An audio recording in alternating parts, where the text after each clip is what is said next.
SBC has concluded and the Knights return from Fort Worth with title hardware. And preparation for the Episcopal Auction Gala is well underway.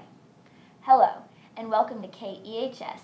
I'm Chloe Hollis. And I'm Selah Sanders. Thanks for joining us on this edition of Night Vision News. Over the weekend, our athletes participated in the Winter SBC Tournament. A championship, runners-up titles, and individual honors highlighted a remarkable weekend, highlighted by the shot heard around the campus in boys basketball. Here's my co-anchor Selah Sanders with more. Hey Knights, this is Selah Sanders reporting from KEHS News.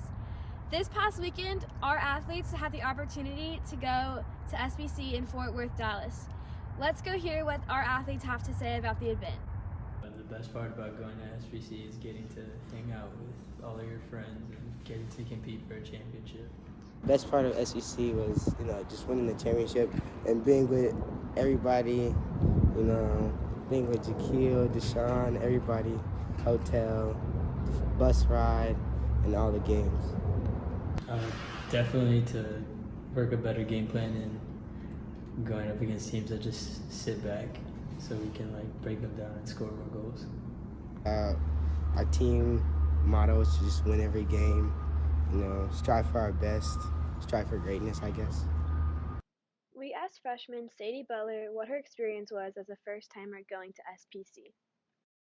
It was super fun, and I loved all my teammates and had really good bonding opportunities. This SBC was a lot of fun for all the athletes competing, through all the experiences, the losses, and the wins, and even the basketball championship. We can't wait till the spring SBC here in Houston where the spring athletes will compete. This is Selah Sanders signing off. Back to y'all in the studio. A great year for winter sports on the EHS campus. When we come back, EHS prepares for the annual auction gala.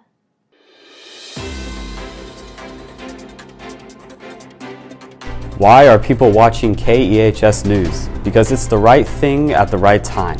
Missed out on what's happening on campus? Find out the latest on Episcopal's only news program. You'll get more video coverage, more in-depth reports, more pillar news, and always to the point. The right news at the right time. You're watching KEHS News.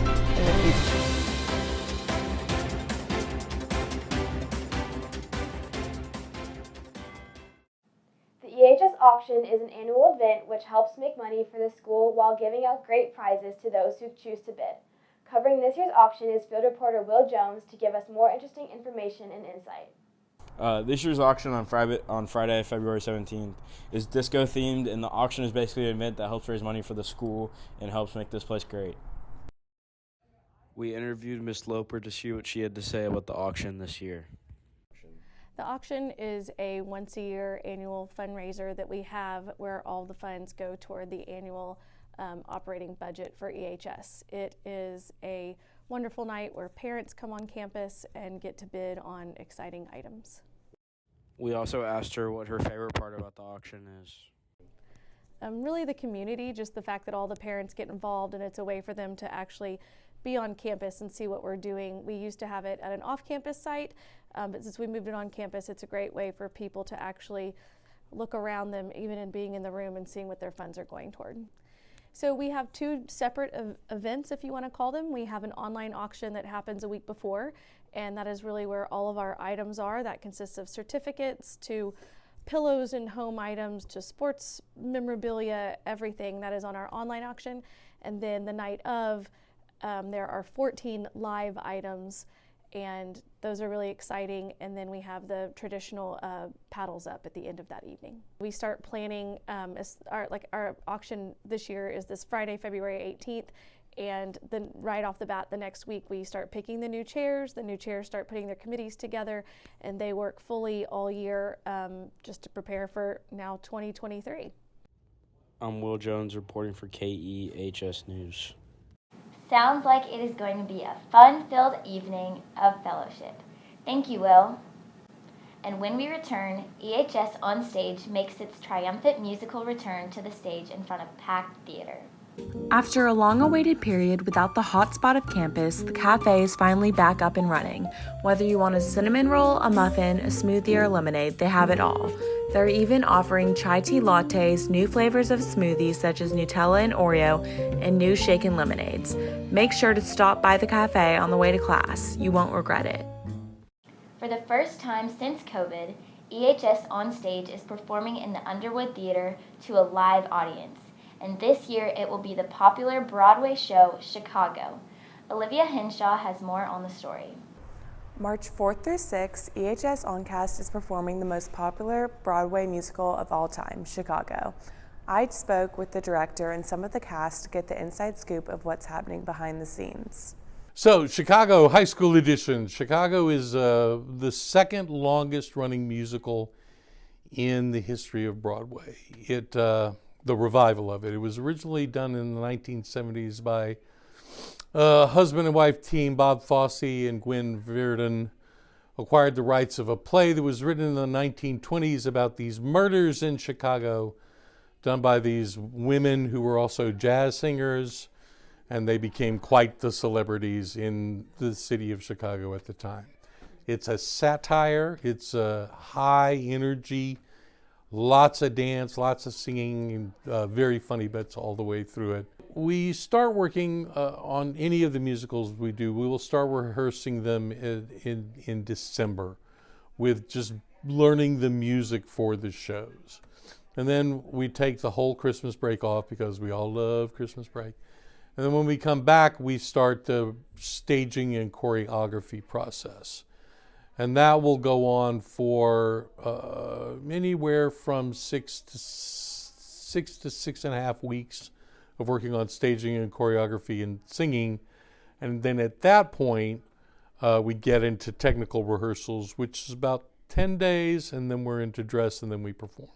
My favorite part of the musical is that it's unlike anyone I've ever done before, and I think personally it's really fun to watch, so you should all come watch it. It is March 4th, 5th, and 6th.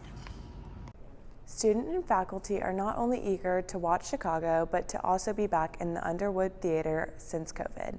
I'm Olivia Henshaw reporting for KEHS News. Back to you. Wow, that's so exciting. I can't wait. There is a reading competition this spring to reach your goal of the amount of books you want to read by the end of the semester. You just email the librarians your goal, and then they can track which books you are reading through your Goodreads account. You are able to make your account with your school email or use your personal account, if you have one. There will be a prize once you reach your goal. They are still deciding what the prize will be. It will most likely be a Barnes & Noble gift card. Happy reading, bookworms! The Eagle Scouts are an impressive group of young men who were honored during chapel earlier this week in recognition of their hard work and dedication. Here with the story is KEHS reporter Evan Bellinger. The Boy Scouts of America offer a lot more than meets the eye. From doing countless service projects around the country to going door to door with popcorn, the Boy Scouts offer endless ways to improve your kid's life and teach them life skills that they will never forget. We had a chance to talk to a couple of Eagle Scouts who have reached the highest possible ranking you can achieve with the Boy Scouts. We asked Hutch Coward what the experience of becoming an Eagle Scout was like. The experience of becoming an Eagle Scout was very time consuming.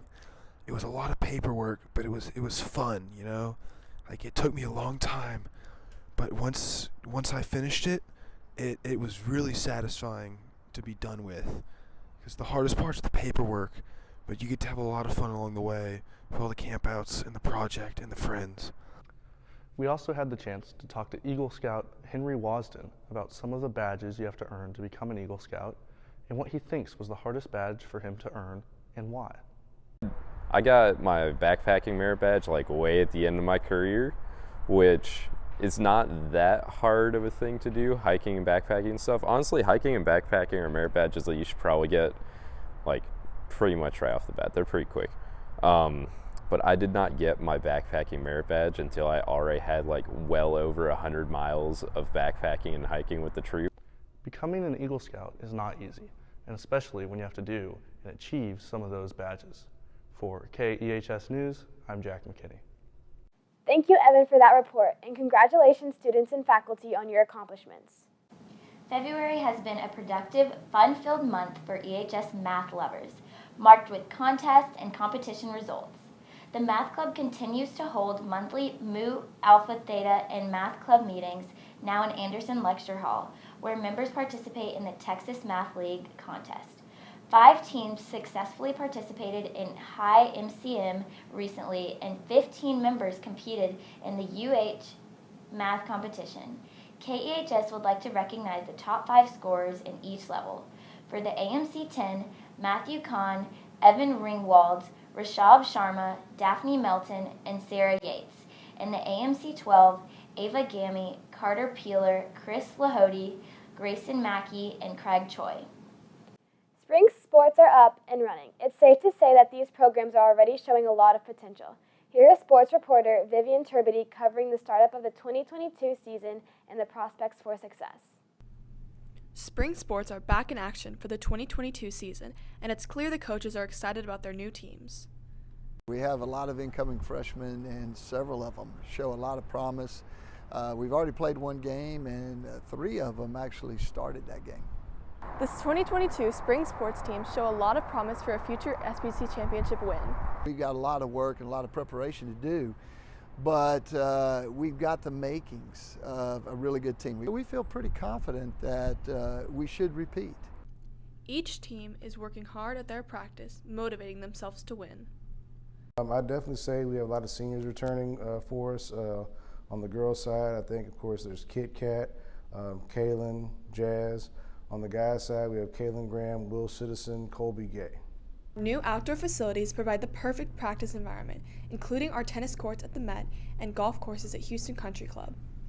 Come support your fellow Knights this week. For KEHS News, I'm Vivian Turbity. Back to you in the studio. Well, that's all we have this week on Night Vision News. I'm Sheila Sanders. And I'm Chloe Hollis. From all of us at KEHS News, thank you for joining us. And go Knights!